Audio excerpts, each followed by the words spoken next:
Երրորդ նախագահ Սերժ Սարգսյանի եղբոր ընդհատակում գտնվող Լյովա Սարգսյանի ենթադրյալ ապօրինի գույքի գործով հերթական նիստներ կրկին դռնփակ։ Առկա են ապացույցներ դեռևս, որոնք վերաբերում են Լյովա Սարգսյանի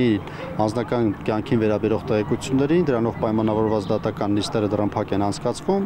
մեծամասամբ դրանք բանկային գաղտնի կազմող տեղեկություններ են։ Դատախազությունը Սերժ Սարգսյանի եղբորից եւ կնոջից պահանջում է հօգուտ պետության բռնագանձել շուրջ 330 միլիոն դրամի 2 անշարժ գույք Երևանում, 1 տրանսպորտային միջոց, ինչպես նաեւ շուրջ 5 միլիոն դոլար։ Նաեւ ավանդներն են, որովհետեւ Լյովա Սարգսյանից ունենք ավանդի պահանջ 3 միլիոն 500 հազար դոլարը գերազանցող։ Այս հայցը դատարանում է 2022 թվականից, դատարանը դեռ 2 տարի առաջ է բաշխել, թե որ կողմը ինչ պետք է ապացուցի։ Մեր վրա պարտականությունը դրված ապացուցել Լյովա Սարգսյանի ունեցած ձեռքբերումների եւ օրինական եկամուտների եւ ձեռքբերումների անհամապատասխանությունը, նաեւ շուկայական արժեքները գույքերի եւ մինչ այս պահը մենք հետազոտել ենք առկա ապացույցները։ Պատասխանող կողմն էլ պետք է ապացուցի, որ Լյովա Սարգսյանի օրինական եկամուտները բավարար են եղել այդ ձեռքբերումները իրականացնելու համար։ Դատախազ Տիգրան Յանոքյանի խոսքով գործն ըստ էության ավարտական փուլում է, ապացույցները հետազոտելուց հետո կողմերը հանդես կգան եզրափակիչ ելույթով, ինչից հետո դատարանը կհեռանա խորհրդակցական սենյակ դատական ակտ կայացնելու։ Դատախազության թիրախում նաև Լյովա Սարգսյանի որդու եւ դստեր ունեցվածքն է։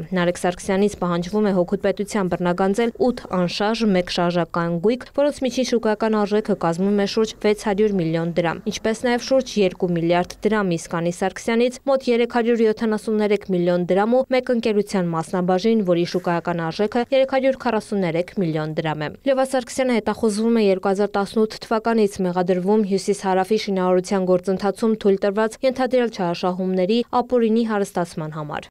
Տաթև Խաչատրյան, Արման Թովմասյան, լուրեր։